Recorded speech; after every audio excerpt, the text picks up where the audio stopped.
Okay, hello. This is Red Boa right here, and I'd like to go through some quick results, about this TNA Slammiversary show, because there was another video I made where I was like going through the results and stuff, and something just like it just felt a little bit off, and that's why I just ended up deleting it and just just try at this again and stuff. So yeah, we get we get the action and the TNA show just beginning with the countdown to Slammiversary and stuff. Starting with Tasha Steeles versus Apache, Fabi Apache, Giselle Shaw and Gia Brooksides. Basically, the four-way knockouts match to start the show and stuff. Where we have like the first knockout to score a pinfall or submission being the winner, like going to the winner and stuff. So yeah, we get Steeles like diving through the ropes and stuff. As we also have her like taking out Apache on the floor and stuff. As we get Shaw just picking up both Steeles and Brookside on her shoulders and stuff, just dropping them to the mat, you could say. As we have Apache just soaring off the top before we get Shaw just catching her in midair with a sit down power bomb, which is good stuff. You could tell in this match right here that Tasha Steeles like had a lot of energy going on, like just a lot, you could say. So yeah, we get Shaw hitting a Brookside with a denouement, with Steeles also sending Shaw into the steel ring post, which then steals the victory with the pinfall over Brookside. And yeah, you apparently have Tasha Steeles defeating Fabi Apache, Giselle Shaw, and Gia Brookside right there. And I think like I mentioned, like I mentioned in another post, is that I had to give this show a 10 out of 10 because it was just really good. They did some hard work making the show and stuff. So yeah, our other matches like Kushida versus Rick Swan, this one right here too, where we have Rick Swan just stepping in to face Kushida after we have Jonathan Gresham being unable to compete due to his travel issues. So yeah, we have Kushida just unveiling a new look and just having him getting the early advantage with the dragon screw and stuff before we also get Kushida just hitting a handspring back elbow before Swan just bounces back with the handspring cutter for a two. And we also get Swan just avoiding the hoverboard lock before he gets caught with the Tanaka punch and stuff. And not only that, we get Kushida just crashing and burning on the moonsault while, allowing Swan to capitalize with the roundhouse kick. As we also get Kushida just locking in the hoverboard lock and stuff to the top rope, forcing Rick Swan to submit, and that allowed Kushida to defeat Rick Swan right there in that match and stuff. As we also have the Knockouts World Tag Team Champions Masha Slamovich and Alicia Edwards versus Spitfire and stuff. Danny Luna and Jody Threat. With where this match is where we have the Knockouts World Tag Team Champion and stuff. With the titles being on the line as Masha Slamovich and Alicia Edwards just defending against former champions. Spitfire, the group. That's the name of the group right there, you could say. So yeah, we get Slamovich just tripping up Luna from the outside. As we also have Alicia just capitalizing with the flatliner. Before we get Slamovich and Alicia just cutting off the ring and just deploying quick tags as they begin to wear Luna down and stuff. Well, before we have Luna just creating separation with the drop kick off the top. And that just makes the tag to Threat and stuff. Before the pace, just quickens as Threat just goes on to the attack. Before we also get just Threat just power slamming Alicia on top of Alicia for two and stuff. Just Threat just power slamming Alicia and just trying to going on top. So yeah, we also get the Spitfire just hitting a hard attack on Alicia before we get Slamovich just breaking the pin and stuff. And that also allows Slamovich just to plant Threat with a snowplow for a very close near fall. As it goes to Threat just going headfirst into one of the title belts with with Militia just hitting a double team Bulldog twin stuff. And that's where you get Militia Slamovich and Alicia Edwards defeating the Spitfire group tag team, you could say. So yeah, we get that pretty much concluded the Knockouts World Tag Team Championship right there and stuff. As after that, we get like Eric Young and Alex Hammerstone. I'll just say Hammerstone because that's what the results say. So yeah, we have Hammerstone, making his return from the injury. As he also battles TNA original and Canada's own Eric Young and stuff. Because this is where where do I go? Okay, where I say? Okay, like this is where the The show is that it's in Montreal, Canada, which Eric Young mentions when he wins the match right here. So yeah, we get Hammerstone leaping off the top rope with a drop kick before we also get, Hammerstone just being in a total control as, he puts his strength on display and stuff before we have Young just fighting back with a series of right hands and stuff, which is also followed by a discus lariat and stuff. And yeah, we also get Eric Young just heading to the top for his signature elbow drop before, just Hammerstone just decides to cut him off right there. As we have Eric Young just biting Hammerstone stuff, which caused a red mark on his head and stuff from what I've seen. So yeah, they both successfully connect with the elbow drop for a 2. So yeah, Eric Young decided to do that. He decided to connect for an elbow drop before he fights off the torture rack and then tries rolling him up for a 3. And that pretty much allowed Eric Young to defeat Alex Hammerstone right there. So yeah, and basically, like the next match goes to Matt Hardy and JDC, with Matt Hardy just going out for revenge on JDC after he targeted the Hardy family the other day and stuff. Yeah, which led to like Jeff Hardy just taking a real chair to the neck, and yeah, that actually did look pretty painful. So yeah, they had to like give him some medical attention or something. So yeah, we get a vengeful Hardy, jumping on JDC on the ramp during his entrance and stuff.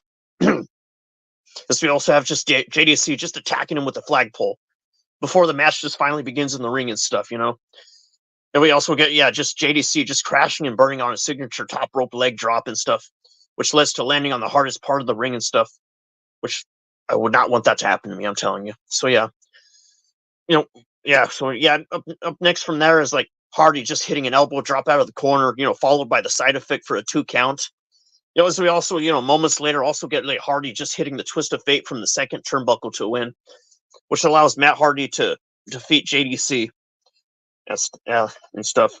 So yeah, you could say that Hardy just added insult to injury with not 1 but 2 more twist of fate and stuff. So yeah. So not only that, we also get the TNA World Tag Team Champions the system, with Eddie Edwards and Brian Myers and Alicia Edwards and ABC with Ace Austin and just Chris Bay and stuff, which is pretty much the TNA World Tag Team Championship match right here and stuff. Where we get ABC looking to reclaim the TNA World Tag Team titles as they challenge Eddie Edwards and Brian Myers off of the system and stuff before Eddie just decides to distract the referee, which pretty much allows Alicia to choke Bay from the ringside, with Bay just breaking free of double team offense from the system and stuff, which, allowed him to make the tag to Austin and stuff, with the pace just quickening as Bay just dives over the top rope on both of his opponents on the floor and stuff.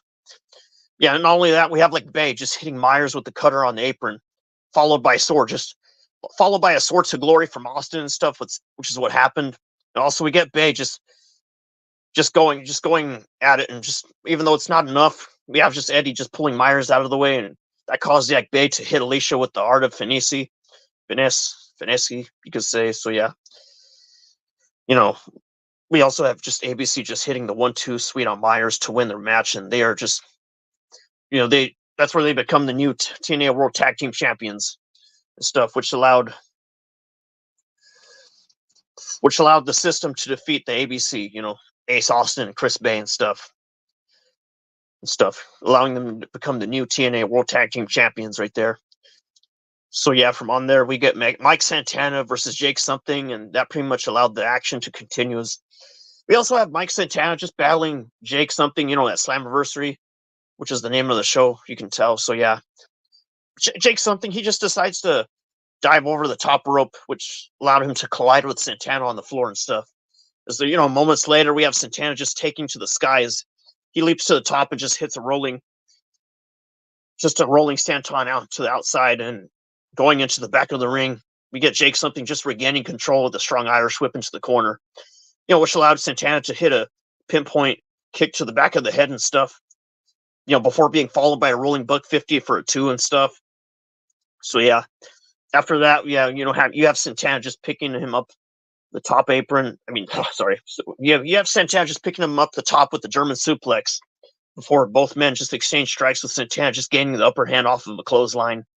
Not only that, we got Jake Something just powering out at 1 before, Santana hits a spin the block to win stuff, which pretty much led to Mike Santana defeating Jake Something right there. I was just wondering why that dude just calls himself Jake something. It's kind of a funny wrestling name, in my opinion. So yeah, this match right here, we have the Rascals facing the No Quarter Catch Crew, and I really didn't expect the Rascals to dress the way they were in this match. But I guess what really mattered the most was the teamwork and stuff. So yeah, so and stuff. Okay. So yeah, this being the inter-promotional showdown, you could say, is we have the Rascals battling NXT's No Quarter Catch Crew. Where we have the early advantage going to the No Quarter Catch Crew as they cut off the ring and just wear Wentz down. As moments later, we get Wentz just breaking free and just making the tag to Miguel and stuff.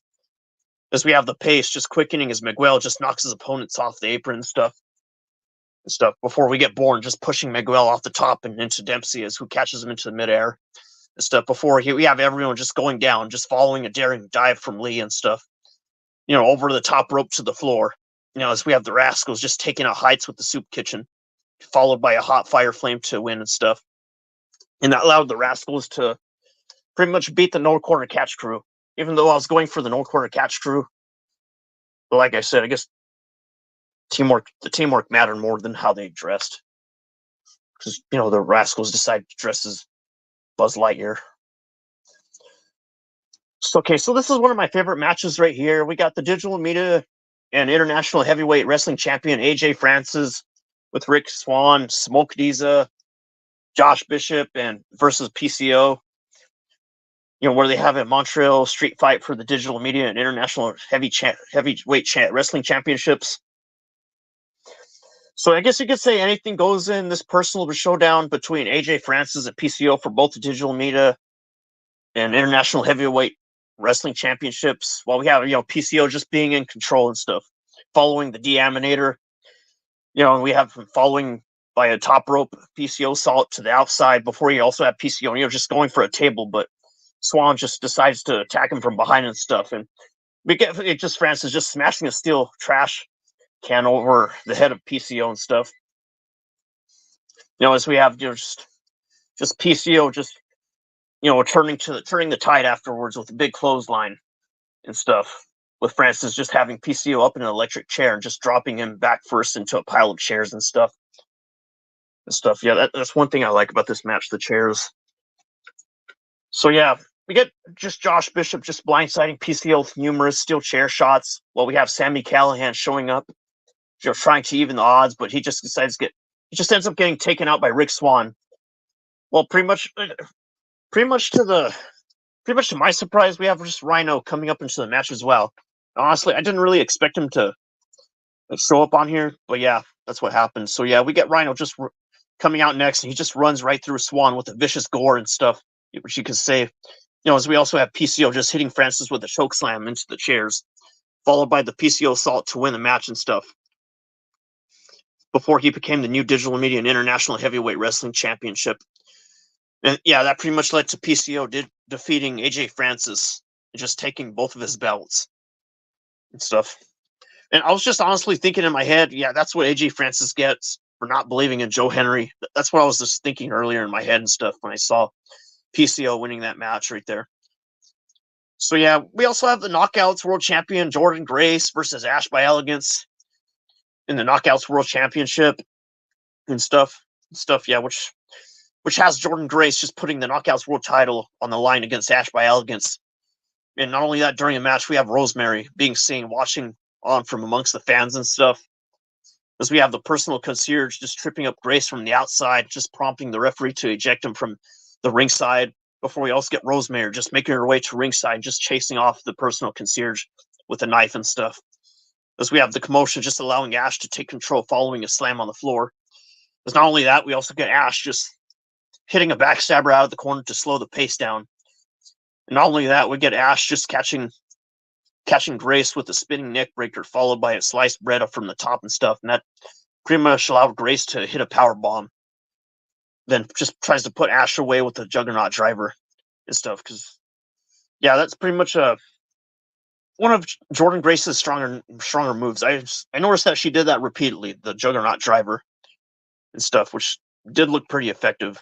And yeah, that pretty much allowed Jordan Grace to defeat Ash by Elegance and stuff in the Knockouts World Championship and stuff. So yeah, we also get the X Division champion, not Mustafa Ali, with Kamping Singh and the Secret Service versus Mike Bailey for the X Division championship. And you could say, in his hometown of Montreal, we get Mike Bailey just challenging Mustafa Ali for the X Division championship. But before we have just Bailey just hitting a step up moonsault from the second rope to the outside. Moments later, as we have Ali just turning the tide with a signature rolling neck breaker. Before we have Ali just delivering innovative offense and stuff, which did look like a pretty good move, you could say. So yeah, there's also swinging Bailey. We also have him swinging Bailey around, just planting him into the mat. As we also have Bailey just avoiding the 450 splash that just catches Ali with a super kick in the midair before Bailey just soars with a shooting star press. Before Ali just decides to slip away before the referee can count to 3 and stuff. So yeah, Mustafa Ali managed to kick out that exact moment. Otherwise, this match would have been shorter, you could say. So yeah, we have Bailey hitting a top rope Spanish fly into Ali and stuff, and his entire concierge and stuff. Before we have Trent Seven just being dressed as one of the guards and stopping the referee from counting to 3 and stuff. As the Seven is laid out, and we have Ali just signaling to the back for another referee. As we get the TNA Hall of Famer Earl Hebner making his way into the ring and stuff, as we have Ali just locking in a sharpshooter, but Hebner just decides to have a change of heart and just refuses to mess up Bailey and stuff. He just turns against Mustafa Ali, and apparently Ali didn't like that. So yeah, we get Bailey just locking in a sharpshooter, which pretty much forced Ali to submit. Yeah, and that allowed Mike Bailey to defeat Mustafa Ali right there and stuff. Before we get the main event, the TNA World Champion Moose versus Josh Alexander, Frankie Kazarian, Nick Nemeth, and Joe Henry versus Steve Macklin as well, which is the 6-way elimination match for the TNA World Champion, which was pretty much it is the main event time when that happened. It was the main event time when,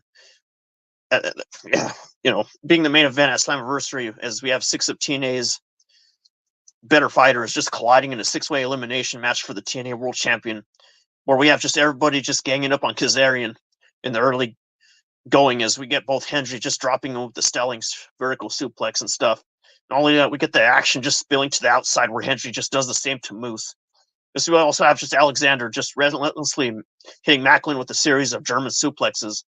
Not only that, we get Nemeth just leaping off the apron during his elbow into Moose, who's laying on the floor and stuff. Before we have Kazarian just catching Moose with the midair cutter for 2. Before Kazarian is caught in the crosshairs by Macklin. Before we also get Moose just hitting a spear on Macklin to score the first elimination. So yeah, from up in there, we get Steve Macklin eliminating Moose. Moose eliminating Joe Henry.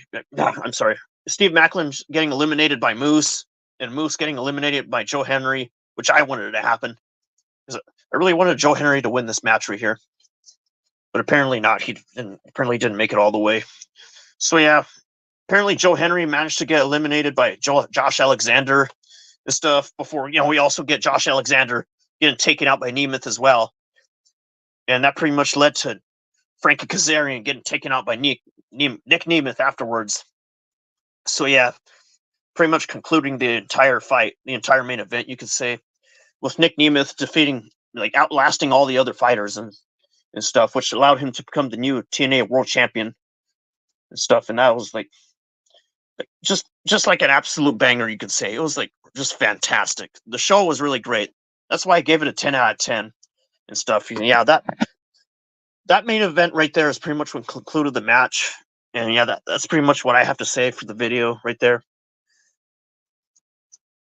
So yeah, this is Red Boa. You could say Red Boa for short, even though it's actually Red Lightning Boa. Yeah. So yeah, that's pretty much all I have to say for the video. And yep. And I'm out.